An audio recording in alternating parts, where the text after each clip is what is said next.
주님의 이름으로 축복합니다.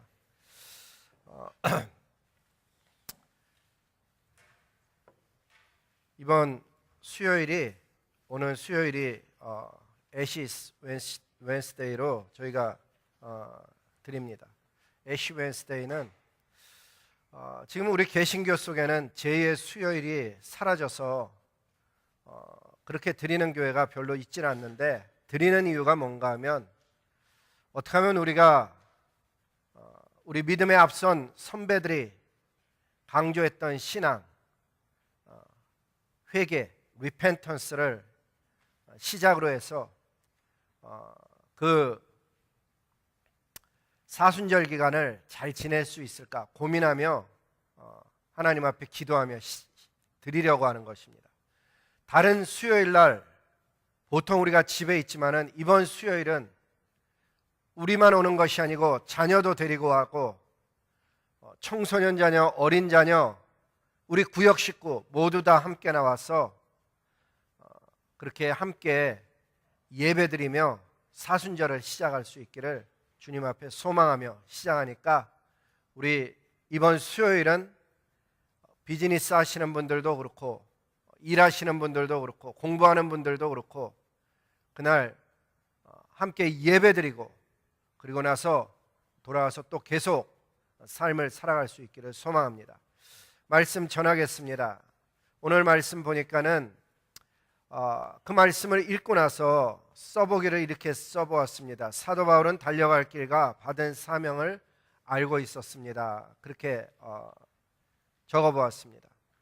왜 내가 이 미국 땅에 살고 있고 나는 왜 이 인생길을 걸어가고 있는지, 그리고 하나님으로부터 내가 어떤 사명을 받았는지 알고 인생길을 걸어가는 사람은 주어진 시간과 자원을 낭비하지 않고 갈 수가 있습니다. 정말이지 너무나 많은 사람들이 자기에게 일정한 시간이 주어져 있다는 것, 그거를 잊어버리고 살고 있습니다. 그래서 시편 기록에는 이런 기록을 남겼습니다. 같이 한번 읽어볼까요? 시작. 여호와여, 나의 종말과 연한이 언제까지인지 알게 하사 내가 나의 연약함을 알게 하소서. 이 내용을 깊이 묵상 안 해서 그렇지 내 마지막 모습이 어떤지를 나에게 보여주십시오, 그 얘기예요. 내 마지막 모습이 하나님 앞에 영광된 삶을 산 모습으로 쓸 것인지 아니면 부끄러운 모습, 후회되는 모습으로 쓸 것인지 그걸 좀 보여주십시오. 그리고 나서 나의 날이 얼마인지를 나로 하여금 알게 하여 주시옵소서. 그래서 내가 내 삶이 얼마나 연약한지를 깨달을 수 있도록 주님 도와주시옵소서, 그 얘기입니다. 맞습니다. 다윗은 하나님께서 자기의 마지막과 자기가 앞으로 얼마나 더 살 수 있는지를 알려달라고 노래했습니다. 그렇게 구한 이유는 자기 생명의 날이 얼마 남지 않았음을 깨달아야 나머지의 시간을 헛된 것을 쫓지 않고 영원한 것을 쫓아 살 수 있기 때문에 그러한 것을 노래한 것입니다. 우리의 날이 다 똑같지가 않습니다.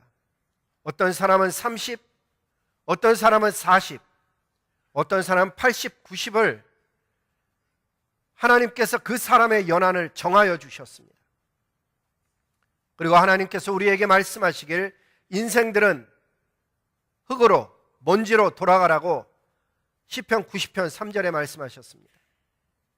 따라서 모든 인생은 한 명도 예외 없이 어느 날 이 땅의 삶을 정리하고 주님의 심판대 앞에 서야만 하는 것입니다.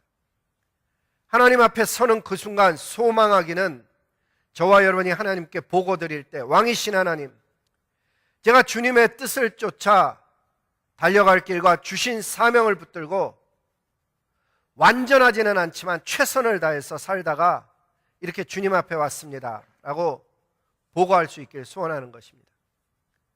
그렇다면 구체적으로 어떤 길을 가야 하는가, 성경이 가르쳐준 내용이 많지만 오늘은 아주 간단하게 다음과 같은 길을 짚고 넘어가려고 합니다. 첫째는 믿음의 길입니다. 믿음으로 사는 사람은 눈에 보이는 것을 쫓아 행하지 아니하고 귀에 들리는 대로 말하지 아니하고 하나님의 약속의 말씀을 쫓아 반응하고 행동합니다. 요즘 새벽 기도마다 민수기를 저희가 읽고 있습니다. 민수기 13장에 보니까 12정탐꾼의 이야기가 나옵니다. 40일 동안 가나안을 정탐한 후에 이런 보고를 했습니다. 40일 동안 땅을 정탐하기를 마치고 돌아와 바란 광야 가데스에 이르러 모세와 아론 이스라엘 자손의 온 회중에게 이르러 그들에게 보고하고 그 땅에 과일을 보이고 모세에게 말하여 이르되 당신이 우리를 보낸 땅에 간즉 과연 그 땅에 젖과 꿀이 흐르는데 이것은 그 땅의 과일이니이다. 가데스가 도대체 어디에 있는 것일까? 지도를 보면 말이죠, 포인터가 있어야 됐습니다. 저기 가데스라고 정 가운데 글씨가 보이는가 모르겠습니다.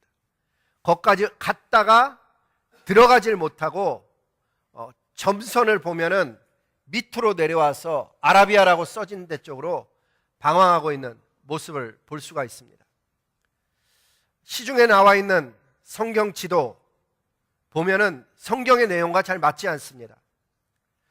제가 지금까지 알려진 많은 일반 성경 지도를 본 것 중에 가장 성경의 내용과 유사한 그런 지도입니다. 실제로 그들은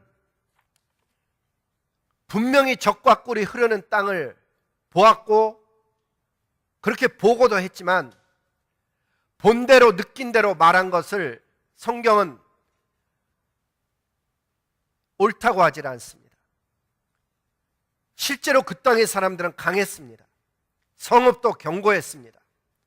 게다가 장대한 안악자손들까지 살고 있어서 자기들 스스로가 보아도 광야 생활을 마치고 이제 그 앞에 들어가려고 보니까는 메뚜기같이 형편없어 보이는 것이 사실이었습니다. 하지만 그 이스라엘은 믿음의 눈으로 보고 믿음의 말을 하지 않음으로 인해서 광야에서 모두 다 죽고 여호수아와 갈렙, 당시 20세 미만의 어린 자녀들만 가나안 땅에 들어갔습니다. 이 사건이 우리에게 주는 교훈은 분명합니다. 하나님께서 원하시는 것은 그 믿음의 자녀들이 하나님의 약속의 말씀을 붙들고 믿음으로 이야기하고 믿음으로 고백할 뿐만 아니라 그 인생길을 가기를 원한다는 사실을 분명하게 알려주는 것입니다. 그래서 하나님은 이런 약속을 하십니다. 한번 같이 읽어보겠습니다. 시작. 두려워하지 말라. 내가 너와 함께함이라. 놀라지 말라. 나는 너의 하나님이 됨이라. 내가 너를 굳세게 하리라. 참으로 너를 도와주리라. 참으로 나의 의로운 오른손으로 너를 붙들리라. 하나님의 이런 약속이 있음에도 불구하고 마치 내가 가나안 땅을 정복하는 힘을 갖고 있듯이 이야기하며 산다면은 똑같이 하나님께서 기뻐하지 않는 것입니다. 하나님은 눈에 보이는 걸 거짓되게 표현하라는 게 아닙니다. 그 땅에는 강하고 성읍은 견고하며 장대한 안악자손들이 있지만 하나님이 우리와 함께 하심으로 하나님이 기뻐하시면 우리를 들여보낼 수 있다는 믿음의 이야기하며 살기를 하나님은 원하시는 것입니다.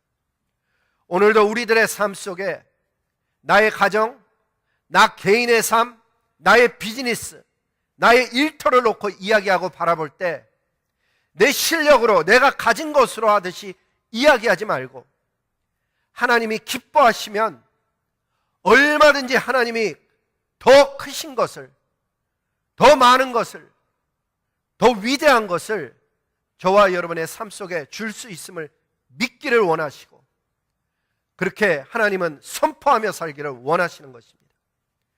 따라서 사랑하는 성도 여러분, 어떤 상황 가운데 놓여도 도우시는 하나님, 내가 너를 굳세게 하고 참으로 너를 도와주리라, 내가 너를 붙들리라 한 이 하나님의 약속의 말씀을 붙들고 인생길을 가는, 믿음의 길을 가는 그런 저와 여러분 될 수 있기를 주님 앞에 소원하는 것입니다. 두 번째는 믿음의 길뿐만 아니라 순종의 길을 가야 합니다. 성경에는 순종이 제사보다 낫다고 강조됩니다. 사무엘 선지자는 이런 이야기를 했습니다. 여호와께서 번제와 다른 제사를 그의 목소리를 청종하는 것, 목소리를 청종하는 것, 순종하는 것보다 더하겠느냐? 제사가 순종만 못하다는 걸 이야기합니다. 순종이 제사보다 낫고 하나님의 말씀을 듣고 따라가는 것이 수양의 기름을 드리는 것보다 낫다라고 성경은 가르쳐 주는 것입니다.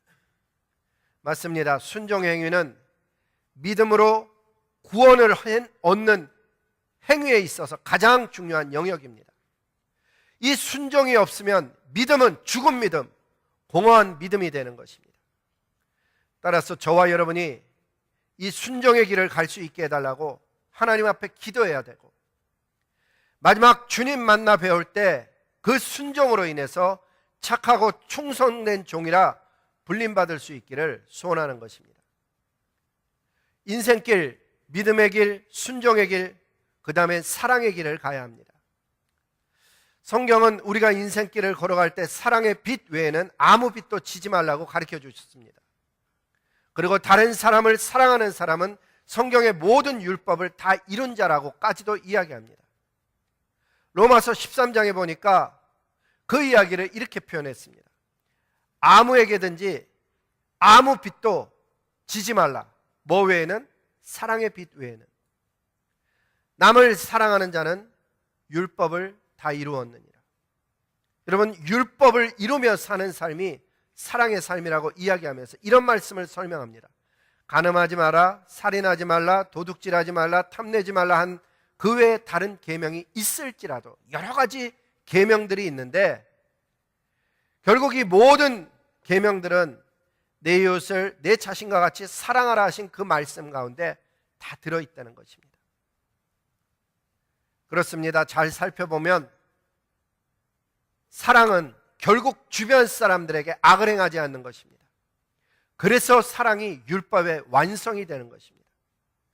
로마서 13장 10절은 그 말씀을 이렇게 표현합니다. 사랑은 이웃에게 악을 행치 아니하나니 그러므로 사랑은 율법의 완성이니라. 그런데 하나님이 가르쳐준 이 사랑은 감정이라기보다는 이성에 가깝습니다. 그 이성에 대한 내용을 읽어보면 다음과 같습니다. 한번 같이 읽어보겠습니다. 시작. 사랑은 오래 참고, 사랑은 온유하며, 시기하지 아니하며, 사랑은 자랑하지 아니하며, 교만하지 아니하며, 무례히 행하지 아니하며, 자기의 유익을 구하지 아니하며, 성내지 아니하며, 악한 것을 생각하지 아니하며, 불의를 기뻐하지 아니하며, 진리와 함께 기뻐하고, 모든 것을 참으며, 모든 것을 믿으며, 모든 것을 바라며, 모든 것을 견디느니라. 다시 얘기하면 사랑은 오래 참음으로 시작해서 모든 것을 견디는 감정의 이야기가 아닌 이성의 이야기를 이야기합니다. 이와 같은 사랑의 인생길을 잘 걸어가려면 하나님 앞에 은혜를 구해야 되고, 지혜를 구해야 되고, 성령 하나님의 도우심을 구해야 됩니다.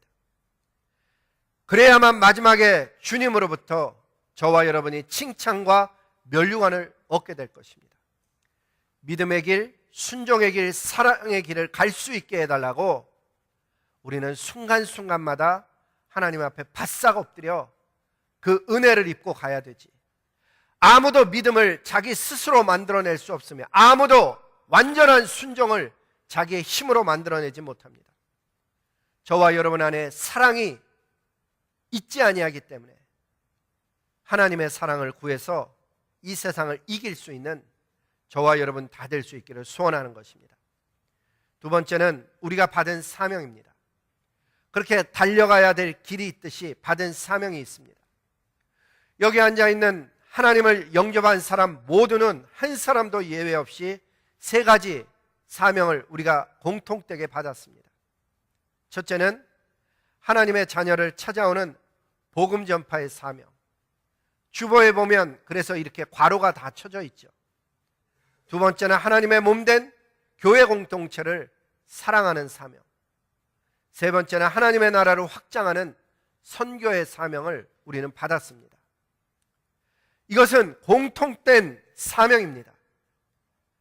그리고 그 안에 각자의 또 다른 복음 전파를 어찌해야 되는지, 공동체를 어떻게 사랑해야 되는지는 또 다르게 우리에게 각자 주어졌습니다. 먼저 하나님의 자녀를 찾아오는 복음 전파의 사명을 살펴보면 주님이 말씀하시기를 인자에 온 것은 잃어버린 자를 찾아러 구원하려고 오셨다라고 얘기합니다. 이 잃어버린 자라는 단어의 원어를 보면은 아폴로로스라는 단어인데, 이것은 lost, 잊어버렸다는 뜻 외에도 파괴된 삶을 살고 있는 자라는 의미를 가지고 있습니다.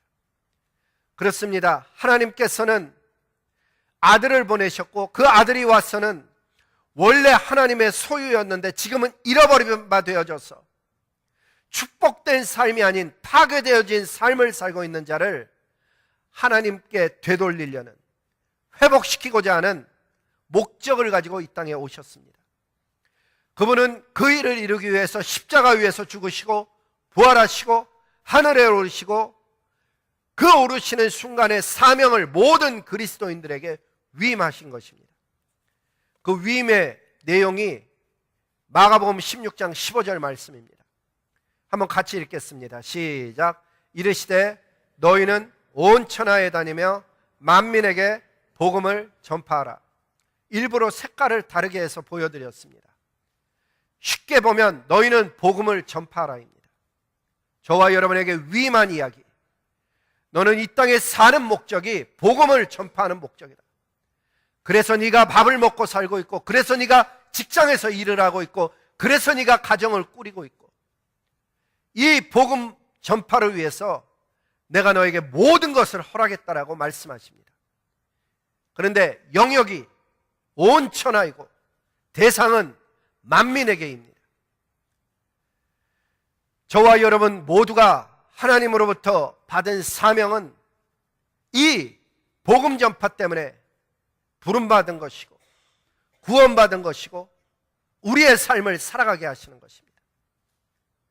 그러한 사명을 감당하기 위해서 하나님 앞에 엎드려 성령 하나님 구하지 않으면 우리의 영이 잠들어서 자기의 사명을 잊어버리고 복음 전파 때문에 살고 있는 것인데 다른 것을 하면서 복음 전파해야 되는 바뀐 삶을 살아갈 수밖에 없다는 것입니다. 두 번째는 하나님의 몸된 교회 공동체를 사랑하며 살라는 사명을 받았습니다.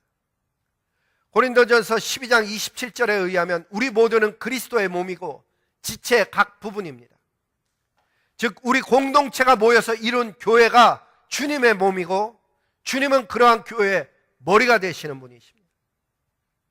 이러한 사실을 고린도전서 12장 27절 뿐만 아니라 골로새서 1장 18절은 그는 몸인 교회의 머리라고 분명하게 선언해 주십니다.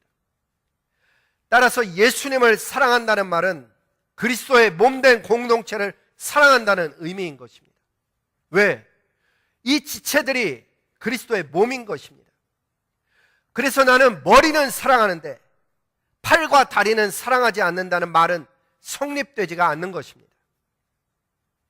나는 머리는 사랑하는데 그의 손과 발은 어떤 이유로든지 싫어한다라고 얘기하면 성립되지가 않습니다.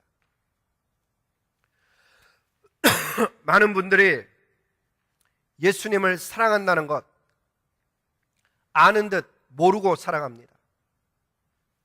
예수님은 교회의 머리이실 뿐만 아니라 교회 지체들을 몸으로 하시는 분이십니다. 예를 들면 예수님 사랑한다는 게 어떤 것인지 한번 들어보시기 바랍니다. 먼저는 사랑하면 함께 하기를 원합니다. 자녀를 사랑한다면서 자녀와 함께 하지 않는 것, 배우자를 사랑한다면서 배우자에게 의미 있는 날을 함께 하지 않으며 사랑한다고 이야기하면 아무도 그 이야기를 고지 듣지 않습니다. 그런데 사랑하는 성도 여러분, 저와 여러분이 속한 구역은 하나님께서 만들어주신 영적인 가족입니다. 영적 가족을 만나서 유쾌한 웃음, 진지한 성경의 진리, 함께 나누고 서로를 위해서 기도하는 이 영적 가족 간의 만남은 서로의 사랑을 자라게 만들어주고 확인하게 만들어줍니다. 여러분 혹시 아시는가 모르는데 아무리 가족이라 그래도 친인척이라 해도 심지어 부모님이라 할지라도 만나지 않고 오래 떨어져 있으면 마음도 예전 같지 않습니다. 서먹해집니다. 저희 어머님 살아계실 때 저희가 마지막 8년은 저희와 함께 살았지만 한동안 떨어져 지낸 기간이 있었습니다. 어머님께 자주 전화를 드리는데 그래도 같이 있지 않으니까 나중엔 통화가 어떻게 되냐면 어머님 요새 건강하세요? 괜찮으세요? 그러고는 할 말이 별로 없어집니다. 아무리 가족이라도 만나지 않으면 마음도 멀어지고 관계도 서먹해지듯이 우리 구역 식구들도 어떤 이유에서든지 내가 만나지 않으면 물론 문제도 안 일어나죠. 그렇지만 그렇게 문제가 없는 것만큼이나 사랑도 함께 사라지는 것입니다. 저와 여러분 모두는 하나님의 몸된 교회 공동체를 사랑하며 살아야 하는 사명을 받았기 때문에 우리는 자기가 속한 구역, 영적 가족에게 함께 만나는 시간을 가질 뿐만 아니라 잘 섬겨야 하는 것입니다. 구역 모임을 잘 섬기는 가장 손쉬운 방법은 우리 가정이 잘 참석하는 것이고 그 다음은 누군가를 격려해서 함께 참석하는 것이고 마지막은 가능하면 우리 가정을 열어서 대접하고 섬기는 것입니다. 혹시 오고 가는 사람들이 우리 구역원이 되어졌다고 힘들어하지 마시기 바랍니다. 성경 디모데전서 3장과 5장을 보면은 그같이 나그네를 잘 대접하는 것이 영적 지도자의 필수 덕목이라고 할 만큼 오가는 사람들, 나그네를 대접하는 것은 아주 중요한 사역이었습니다. 좋은 구역에 배치해달라는 사람들이 가끔 있습니다. 좋은 구역이란 따로 있지는 않습니다. 그 구역에 속한 한두 가정이 주님 앞에 작정을 하고 사명이라 깨닫고 우리는 반드시 구역을 부흥시키고 아름다운 구역 되도록 우리 가정이 쓰임받겠다고 한두 가정만 작정하고 기도하고 섬기면 그 구역은 반드시 좋은 구역이 되는 것입니다. 특히 구역장님들을 위해서 여러분 많이 기도해 주시고 구역장님 가족을 축복해 주시기 바랍니다. 구역장님 가족이 잘 되어져야 평안해야 구역을 효과적으로 섬기게 되기 때문에 모든 구역원들은 자기의 구역장님들을 귀하게 여길 뿐만 아니라 그 구역장님을 위해서 기도해야 되는 것입니다. 예수님을 사랑한다는 것은 몸된 교회 공동체를 사랑하는 것입니다. 우리 모두는 하나님의 몸된 교회 공동체를 사랑하며 살라는 사명을 받은 그러한 존재인 것입니다. 마지막은 하나님의 나라를 확장하는 선교의 사명을 우리 모두가 받았습니다. 이것은 어떤 한 사람, 두 사람이 받은 것이 아닙니다. 물론 선교라는 단어를 들으면 우리는 먼저 해외 선교를 떠올립니다. 맞습니다. 선교의 대상은 분명 온천하 만민이 맞습니다. 하지만 그 온천하 만민이 꼭 해외에만 있는 것이 아닙니다. 그리고 더 중요한 것은 우리 모두가 선교사가 될 수는 없겠지만 선교적인 삶을 살 수는 있는 것입니다. 중국 선교사였다가 트리니티 티올로지컬 세미너리에서 선교학을 가르쳤던 허버트 케인이라는 분이 계십니다. 이분이 세계를 품은 그리스도인이라는 문구를 우리 교회 안에 일반화시킨 분이십니다. 이 허버트 케인 박사님이 말씀하시기를 누구나 다 해외에 나가서 선교를 할 수는 없지만 누구나 다 자기가 살고 있는 곳에서 선교적인 삶을 살아가야 한다고 가르쳐 줬습니다. 저와 여러분이 하나님으로부터 선교적인 사명을 받아 우리가 살고 있는 곳에서 선교적인 삶을 살아가고자 하면 약간은 전투적인 삶을, 전투적인 훈련을 받아야 합니다. 이렇게 선교적인 삶을 살고자 하는 사람은 먼저 일찍 일어나 공부하고 일해야 됩니다. 들어보셨는가 모르겠는데 게으른 사람은 하나님도 어찌하지 못한다는 이야기가 있습니다. 게으름은 실제로 영적인 큰 적입니다. 정신적으로 혹은 천성적으로 게으른 사람도 있지만 사실은 정말 자기가 갈망하는 큰 꿈이 없어서 게으른 경우도 있습니다. 우리 자녀 중에 꿈이 없어서 게으른 경우 얼마든지 볼 수가 있습니다. 선교적인 삶을 살겠다 꿈꾸는 자들마다 여러분이 게으름과 싸워야 되는 것이고 부지런해져야 됩니다. 뿐만 아니라 전투적인 삶을 살아가는데 매 순간 내가 받은 사명을 되새기며 다짐해야 전투적인 신앙인이 됩니다. 내가 달려갈 길과 주 예수께 받은 사명, 하나님의 은혜의 복음을 증거하는 일을 마치려 하면은 나의 생명을 조금 더 귀한 것으로 여기지 아니하는 마음을 매일 매 순간 다짐하고 붙들지 아니하면 저나 여러분이나 이 세상에서 영적으로 잠들기 딱 십상입니다. 우리가 달라진 것을 발견해야 됩니다. 우리 앞선 믿음의 선배들의 삶을 보니까 예를 들면 모라비안이라고 18세기의 기독교 공동체는 독신이든지 기혼이든지 어디에 복음이 필요하다는 것이 발견되어지면 그 공동체 안에서 제비를 뽑았다고 합니다. 누가 뽑히든지 그들은 제비 뽑힌 대로 그곳으로 갔습니다. 아무것도 안 가지고 신발 한 컬레만 떠나가는 모라비안들의 신앙이 있었던 것입니다. 도대체 그러한 담대한 신앙, 그 사명, 영적 기상이 어디서 나오는 것일까?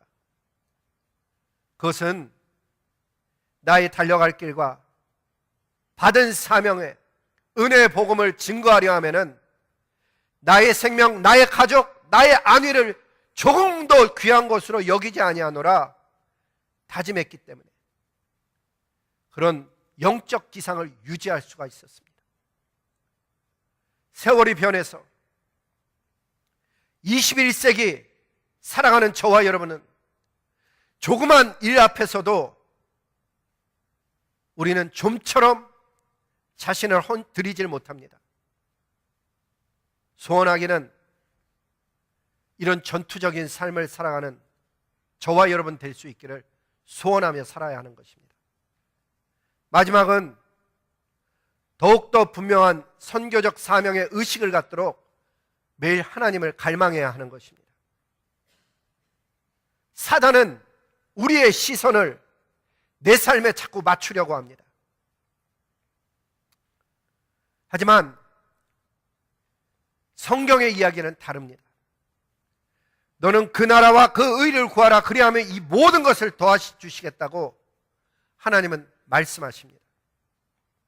내가 내 삶을 오히려 챙기고 있을 때 우리 아이는 다른 길을 갈 수 있고 내가 내 삶을 오히려 아끼고 있을 때 우리 가정은 하나님과 멀어질 수 있습니다.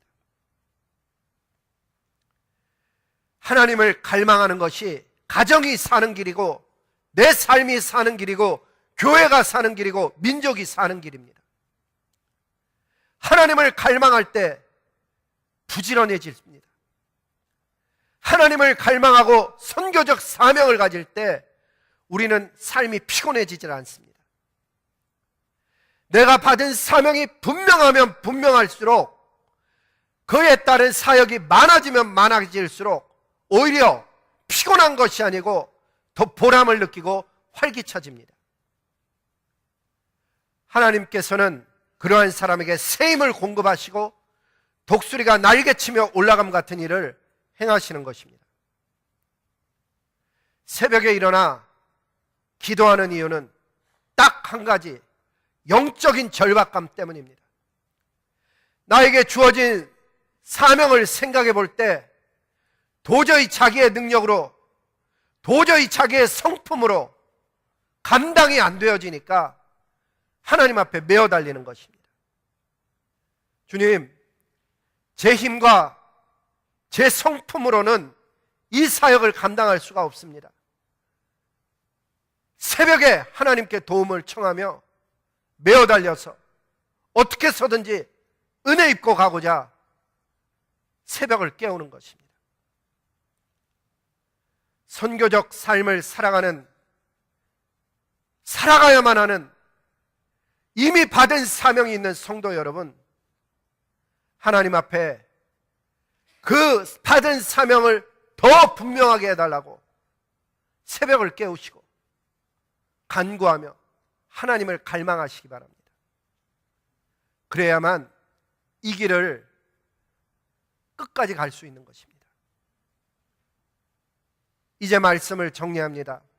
사도 바울은 내가 달려갈 길과 주 예수께 받은 사명, 곧 은혜의 하나님의 복음을 전하는 일을 마치려 하면은 자기의 생명을 조금 더 귀한 것으로 여기지 아니한다고 고백하였습니다.